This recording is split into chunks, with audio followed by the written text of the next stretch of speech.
হাজার বছর ধরে আমি পথ হাঁটিতেছি পৃথিবীর পথে। সিংহল সমুদ্র থেকে নিশীথের অন্ধকারে মালয় সাগরে অনেক ঘুরেছি আমি। বিম্বিসার অশোকের ধূসর জগতে সেখানে ছিলাম আমি। আরো দূর অন্ধকারে বিদর্ভ নগরে আমি ক্লান্ত প্রাণ এক।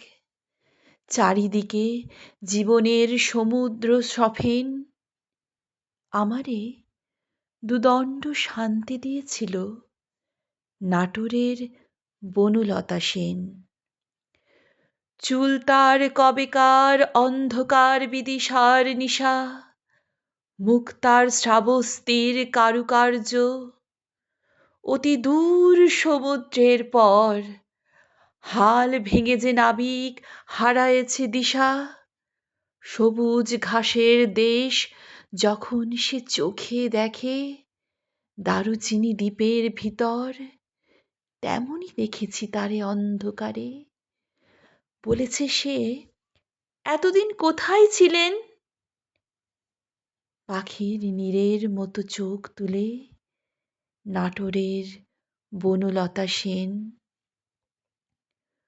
সমস্ত দিনের শেষে শিশিরের শব্দের মতন সন্ধ্যা আসে, ডানার রৌদ্রের গন্ধ মুছে ফেলে চিল। পৃথিবীর সব রং নিভে গেলে পাণ্ডুলিপি করে আয়োজন।